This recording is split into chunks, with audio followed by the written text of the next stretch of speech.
And I am live. And I got to admit, I'm a bit nervous. I usually don't get nervous in these situations, but I'm not going to front. I'm a bit nervous.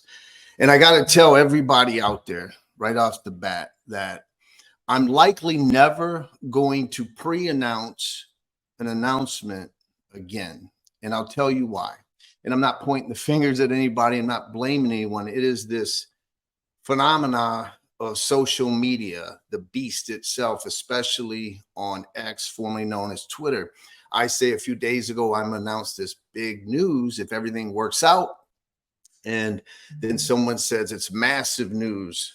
That's John's, and then it's huge news. And by the time it gets to the 20th post, it's DEATON has never hyped something this much in his life. It's got to be life-altering news. And it's like those Hinman emails. The expectations get so big and so much that you're worried that you'll never be able to satisfy them. If you remember the Hinman emails, some people called it a nothing burger, even though we learned a valuable information. And so, you know, let me just make it clear. I've seen comments like, I'm going to announce the settlement.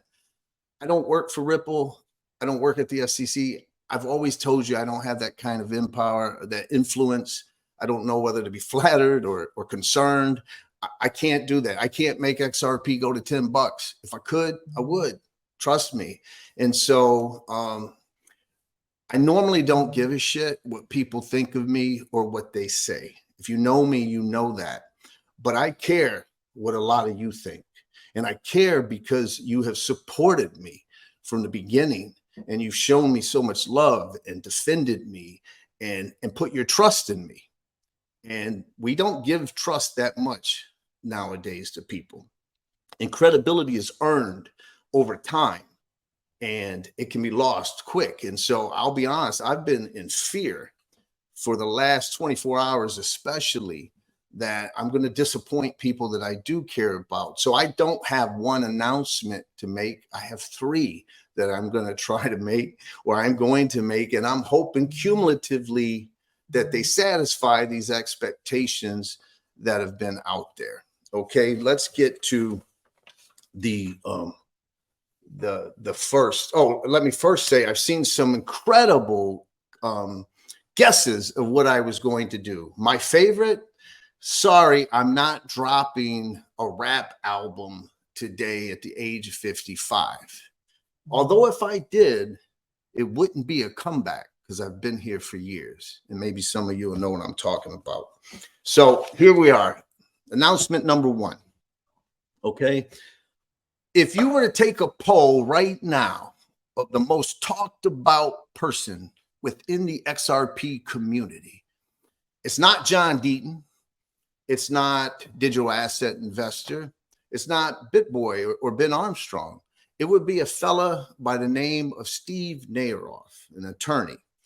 And what's coincidentally is if you go to crypto law, I put his case where he was charged by the government, and I put it on my crypto law site long before I ever really knew of him. I also had him on the crypto law video timeline. That's our timeline because I only have that because of you XRP sleuths out there, and we put that together. And I put his case on crypto law because one, who he was, truly an OG in this crypto game. I tweeted out, I saw a tweet from him in 2010 when Bitcoin was 30 cents promoting it. And we know that he was at the beginning of Ethereum and others. And so just that made me put it up. Plus the fact that the case got dismissed, you know, that made it interesting. But look, it's on the website, even though it doesn't paint Stephen, if you just read the government's version, in a favorable light, because on crypto law and John DEATON, we don't give free passes. And that is a pun that is intended. Okay. And so when the government drops a case after making such egregious charges, it makes you start thinking. Now, let me make it clear. There are times when a government will drop a case and dismiss their charges for valid reasons. It could be they want bigger fish and the case could affect an ongoing investigation. Or it could be they found exculpatory evidence and so they dismissed the case. I wish that happened more often, but it doesn't. But that's another valid reason. And then, of course, you could be protecting a victim, maybe a young victim. But when none of that is present and the government, after making such charges like that, then when the defendant says, you know what, I know you're threatening me with decades of prison, but I'm not going to be intimidated. I plead not guilty. I want my day in court. And then the government dismisses their case with prejudice. It makes you think and it makes you pause. There is pause for speculation of what's going on here. And so because of that, I reached out and talked to Stephen, and I can tell you that when you take all those facts and then you add being thrown in a van and said, give us the dirt if you know any on certain people. And if you don't know any dirt, you can make some up. We want something on these people. And those people are the stewards of the industry. Caitlin Long, I just had her on Crypto Law just last week. And we talked about what's going on with them in the Choke Point 2.0. Naomi Brockwell, that's my client. She's a journalist who teaches people independence and privacy. Why is her name being dropped by the government? And so you have to sit back and take all that in and say something is up here. And we seek the truth. So I have been speaking with Steve Nayeroff, and let me make this clear. All my communications are protected by the attorney-client privilege. All right, read that into that how you will. And anything that I have seen so far and what I intend to see is protected by the attorney-client privilege. Now, when Steve Nayeroff is ready and it's appropriate for him and everything that's going on behind the scenes to go more public and tell his entire story, and we search for that truth because that's what we're after, I'm confident I'll get him on Crypto Law. And because of the privilege and because of certain things, obviously I'm limited in what I can say, but let me make a few observations moving forward, okay? One, I have seen some of the receipts that Mr. Nayeroff claims to have. I've seen them. And let me say this. I understand why Steve Nayeroff truly believes that he was targeted and that he was prosecuted. I understand why he feels that. That's first thing. Second thing, the people who distanced themselves from Mr. Nayeroff, who minimized and trivialized his role in the beginning of certain platforms. I'm not going to get into names, but those people that have been saying that, I've seen some receipts. I can tell you they are not telling the truth. Okay, take that for what it is. A third observation I will make. Now, if the Brad Garlinghouse, Chris Larson trial moves forward, based on what I've seen and what I know, I can tell you that the cross-examination of Bill Hinman will be of epic proportions. Okay? And when I say that, I'm not engaging in hyperbole. Let's just say for you Ricky Ricardo fans out there, Lucy, you got a lot of explaining to do. Now, matter of fact, I'll tell you this.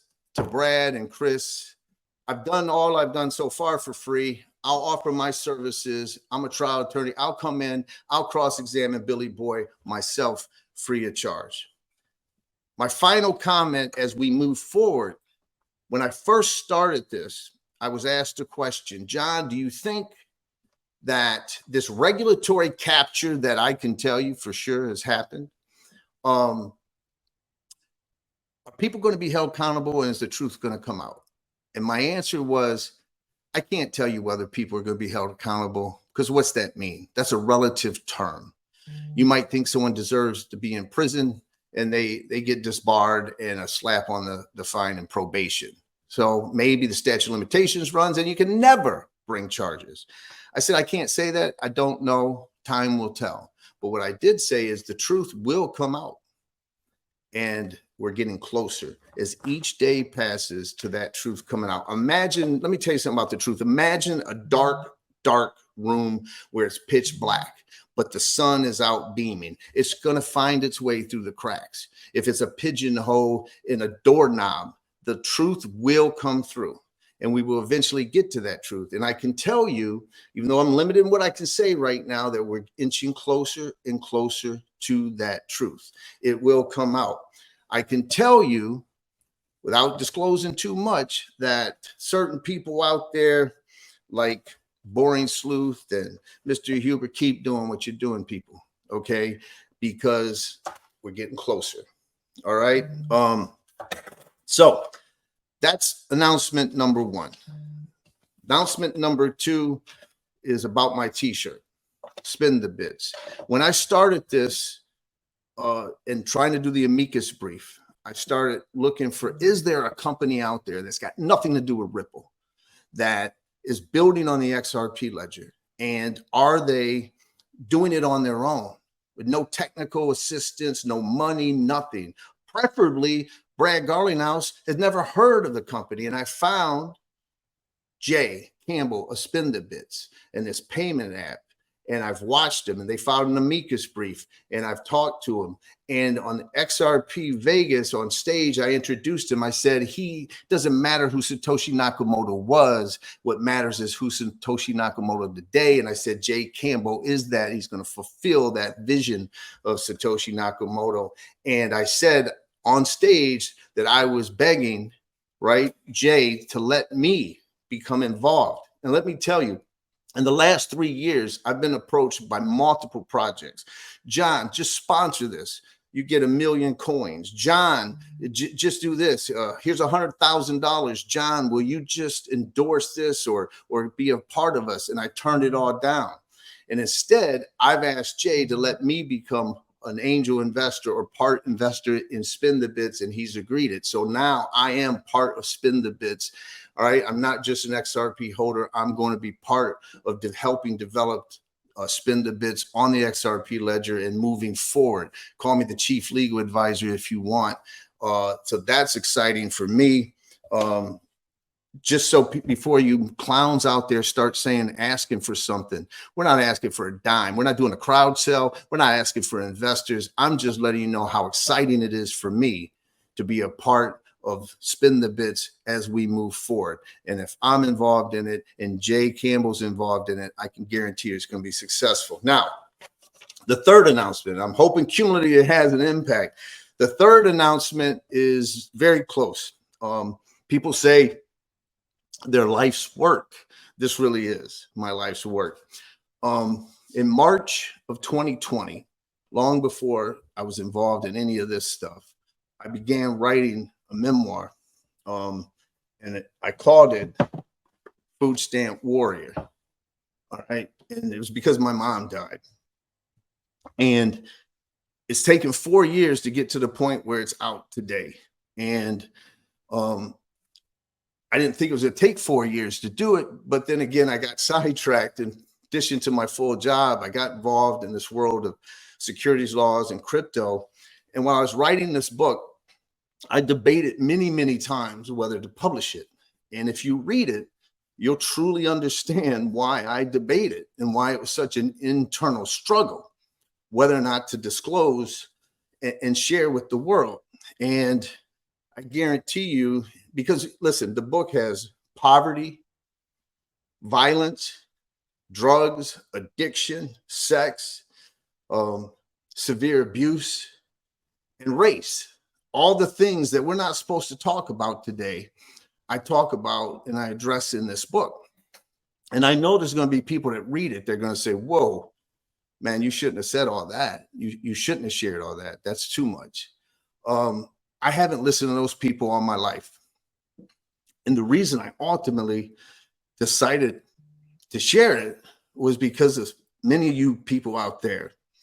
If you read it, you'll learn that everybody says I worked for free for the last 3 years, but it's really not true. I haven't received any money.